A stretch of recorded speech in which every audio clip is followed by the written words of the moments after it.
Hi everyone, and welcome to our information session that will be on T-levels. It's brand new qualifications. Some of you may have heard of it, some of you may have not. But in today's video, we're going to go through all the different questions that might be unanswered or what you're not too sure about.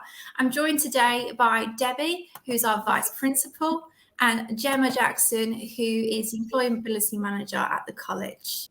Hi, thanks Victoria. My name is Debbie. I'm a Vice Principal here at the college with responsibility for the T-level qualifications. Myself and my colleague Gemma, hopefully, will try and answer some questions that you might have about the T-levels because they're quite new qualifications and we've worked really hard at the college to make sure that they're introduced in the right way so that young people can really experience the best of T-level qualifications. The qualifications that we're offering are across a wide range of sectors, including construction and health and science, childcare, digital, and soon to come on board, engineering and leadership and management. Soon to come on board, engineering and management and administration. So these sectors are chosen because there is a great demand for the skills within those sectors. So we're hoping that T-levels will really help young people in developing the skills that industry needs. That's fantastic. Gemma, do you have anything to add in terms of what an industry placement is? Yeah, absolutely. So, hi everyone, my name is Gemma. The industry placement is a really core component of the T-level qualification. So it's quite substantial. It's 45 days in industry with an employer that's linked to the occupational specialism and is industry specific as well. And that takes place over 45 days. That's fantastic. Debbie, do you want to elaborate on in terms of what T-levels are and how they're assessed? Or do you want to leave that to the questions right now? Oh, let me pick up a question around that, because I think that's an integral part of a T-level that people would want answering. So one of the questions that we get regularly at school events is, what makes a T-level qualification different from other qualifications? Yeah, that's a really interesting question. I think there's a lot of choice for a young person when they leave school around what the next steps are. So there's a lot of things to be considered, and the college has put a lot of effort into being able to describe a T-level so that young people are confident when they make those next steps. I think the important difference is that these are technical, skill-driven qualifications, as opposed to A-levels, which are around academic skill development, and an apprenticeship, which is a thoroughly work-based qualification. These sit in the middle. So that's what makes them different and exciting. And it is really around developing specific technical skills in an area.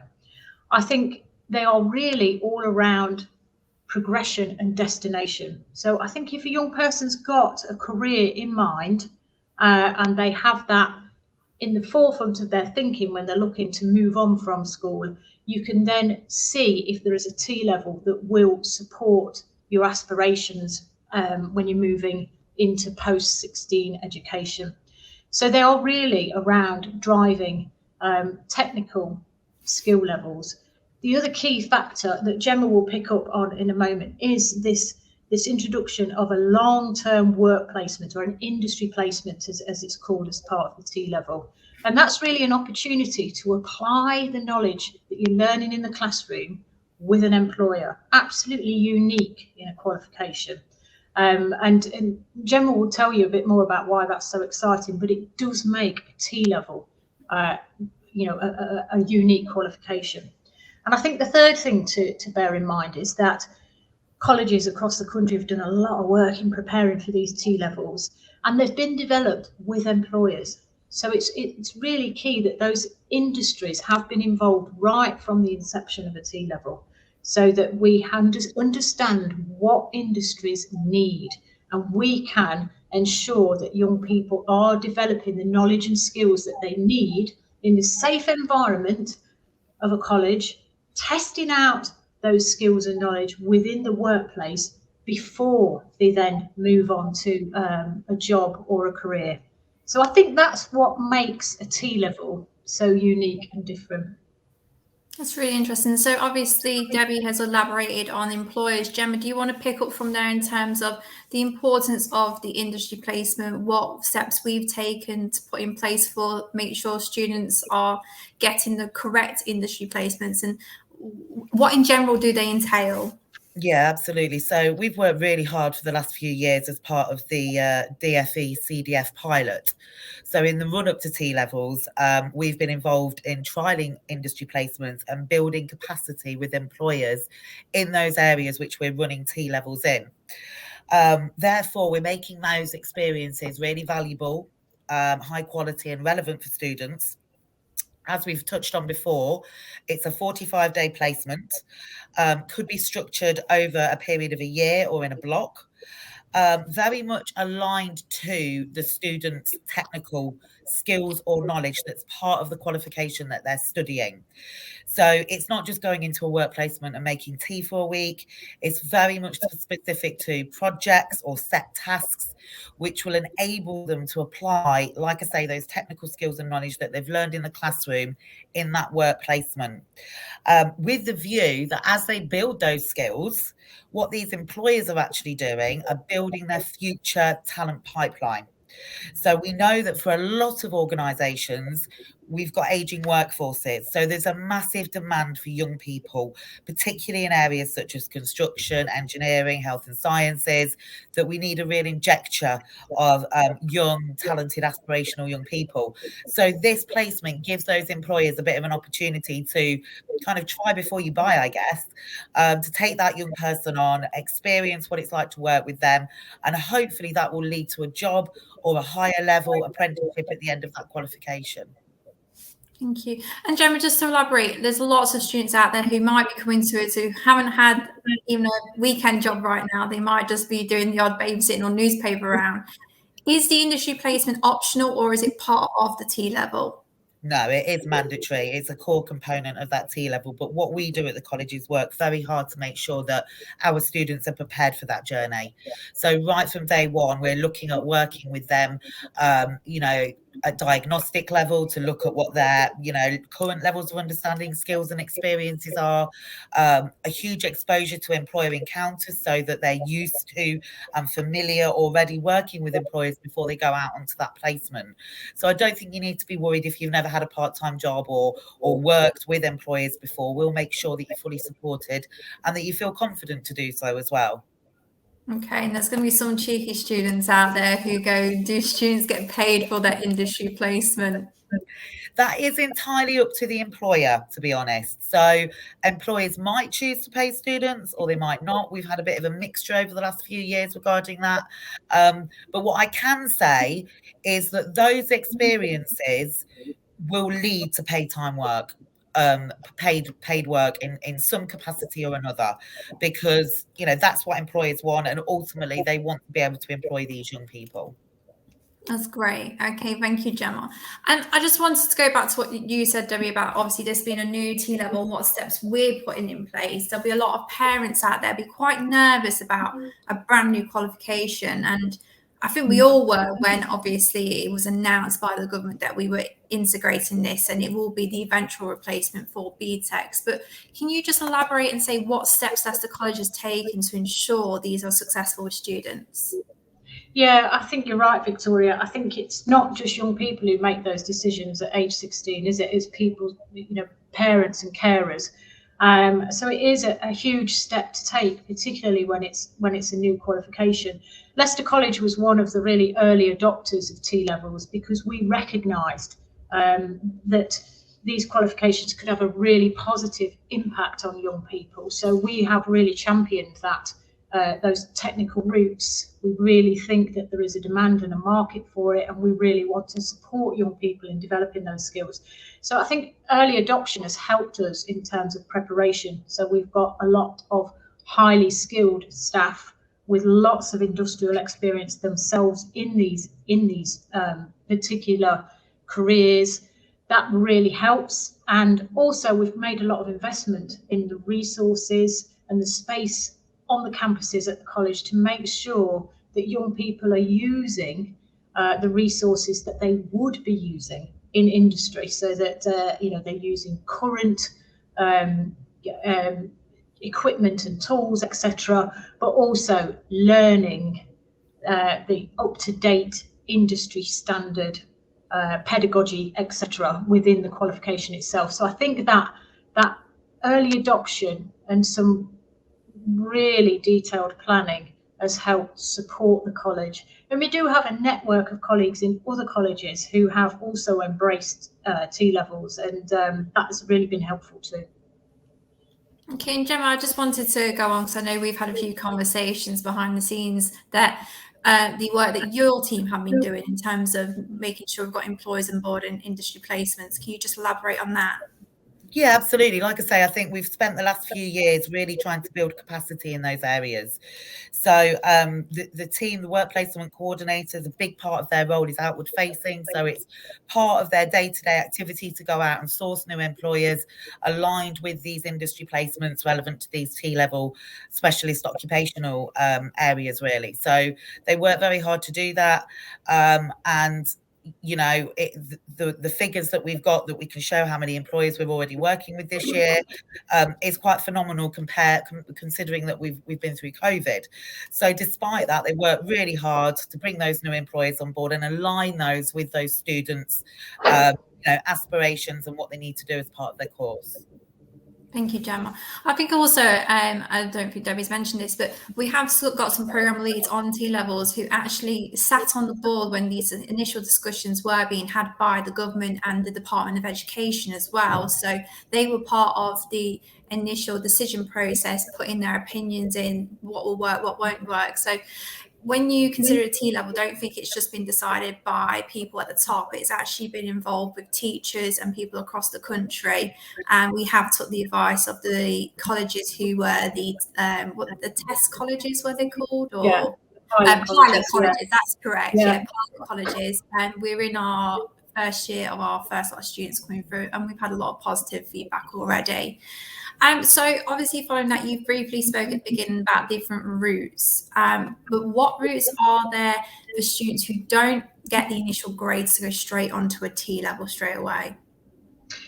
Yeah, I think just going back to my point earlier, that we have developed these qualifications with progression and destination in mind, so that we make sure that we've got adequate starting points for a young person, and also points at which a young person can then progress on to.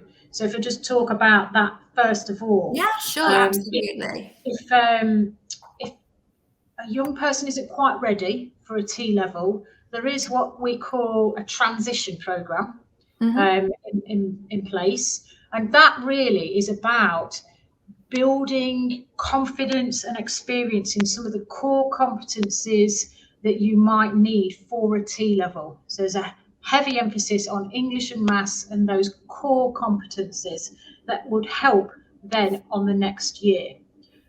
So hopefully those qualifications, which have been introduced this year as well, will give a young person the opportunity to go on to a T-level. So it almost makes the T-level a 3-year qualification, if you like. But you're making sure you're absolutely at the right stage for that transition to a T-level. And then going on from that, I think, Victoria, it's really important to look at the progression routes, your destinations, your next steps. And there's some really exciting destinations, I think, from a T-level. Into employment is one. And obviously you will go into employment with a unique set of technical skills and knowledge. Not only that, but the opportunity to apply those skills and knowledge. That makes you very valuable to an employer.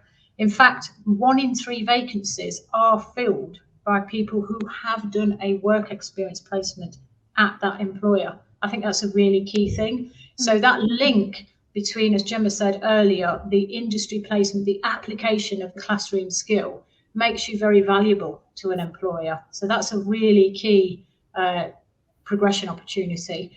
I think the other one is an apprenticeship as well. So the advantage of starting on a T-level is that you might not be quite ready for full-time employment, full-time in the workplace. It's not for everybody. I mean, apprenticeships are a fantastic post-16 opportunity, but you need to be, you need to be in the right place to get yourself onto an apprenticeship. So once you've done that 2-year T level, you might well be in the right position to go on to an apprenticeship.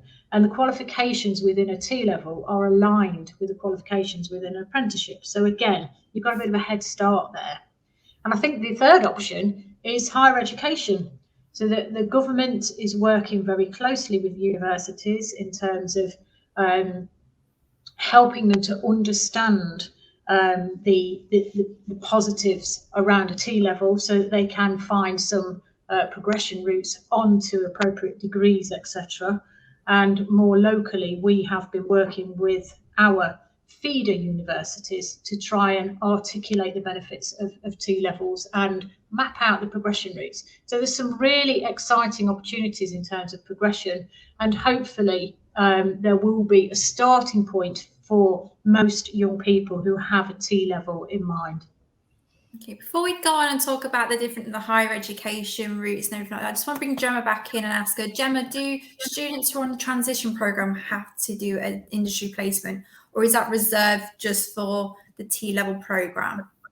I think it's important to be mindful of the concept of the transition program and what it's there for, really. And it really is to home in and develop those softer skills whilst exposing them to some experience of that particular industry or that qualification that they're going to be going on to. So the way we plan our transition programs is that they really do involve quite a significant amount of employer encounters, whether that's, doing visits or tours or having guest speakers, but also trying to integrate some form of work placement for those students, because we know it's a big part of the T level. So it's important that they do experience that at that transition level, whether it's a project or an actual placement, but that's the way that we try to focus those programs. Yeah.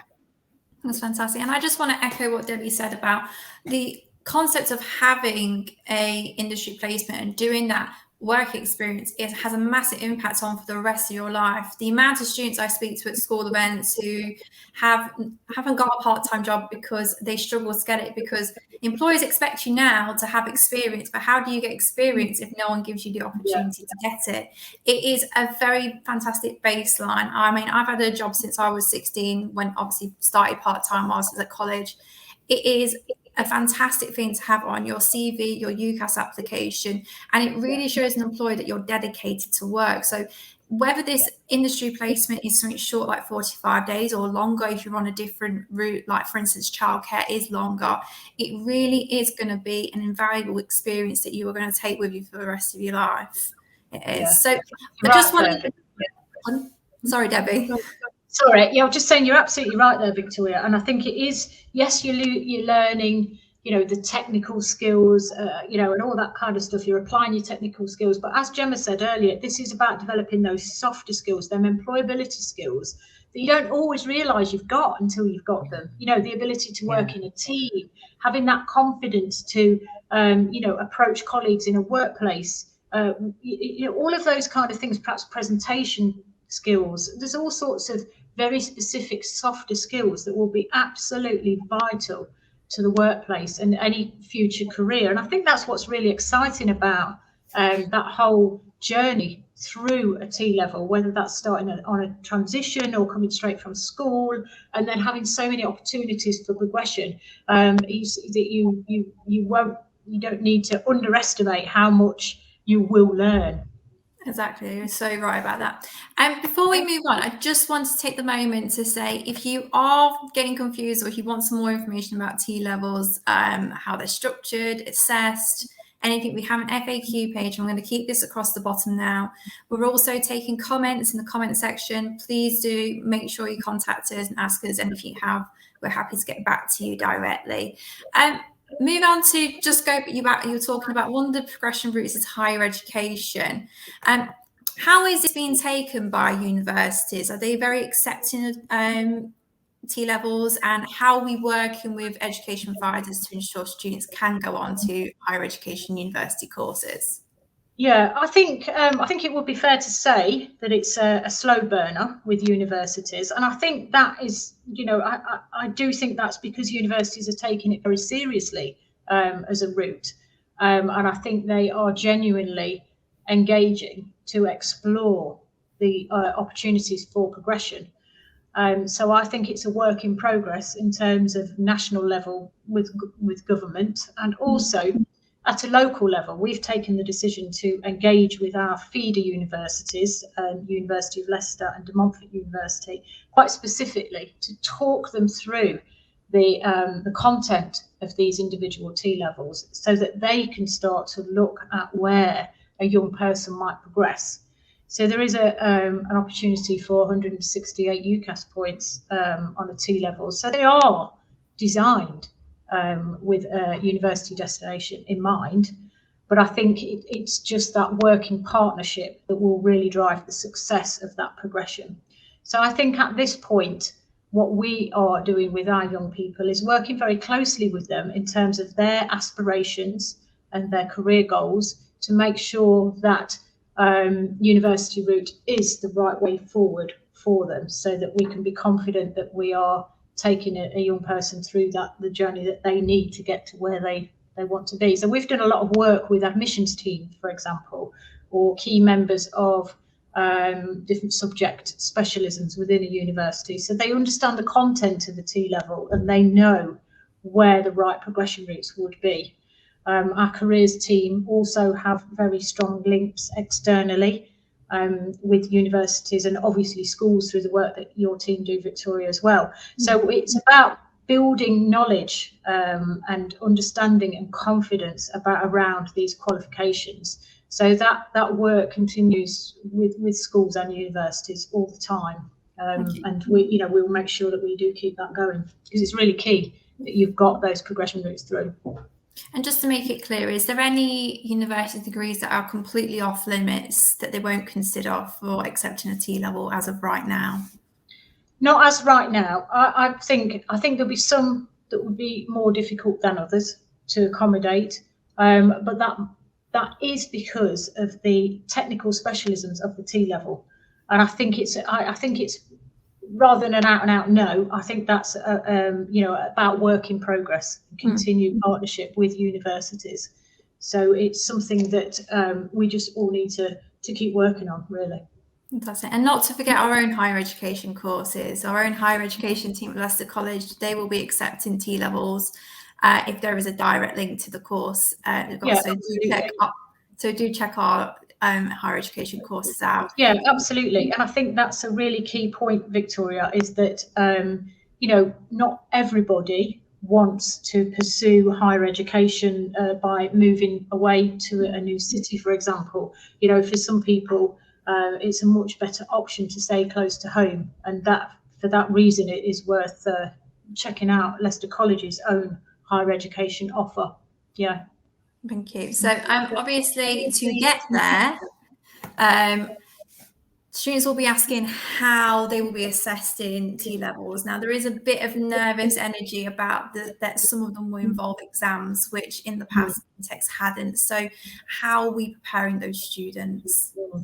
Yeah, I mean, that is true. That for the different, the core competency bits and the specialisms, yes, there will be either externally set projects or set written exams, which obviously both take very specific skills in order to achieve. But that is all part of the planning, really, for a T-level. So I think colleges recognise that young people need different types of support in order to prepare for different types of assessment. And you are right, Victoria, BTEC Nationals may well have a very different approach to assessment. So that's all about the planning, really, and making sure that we give young people as many opportunities as we can to prepare for an externally set exam, for example. So we will make sure that young people are helped to prepare for that. So there is a range of different assessment methods, from, as I say, externally set exam, a set project, and then other ways to get assessed through formal assessments, for example. And each component of the T-level is assessed. So you build up that picture of the whole T-level, and you get an assessment for each component. That's fantastic. You know what, I will say this about Leicester College, the abundance of support that you'll get when you progress onto us, whether it's in exams or we'll go on to in a minute talk about the Learner Support Fund as well.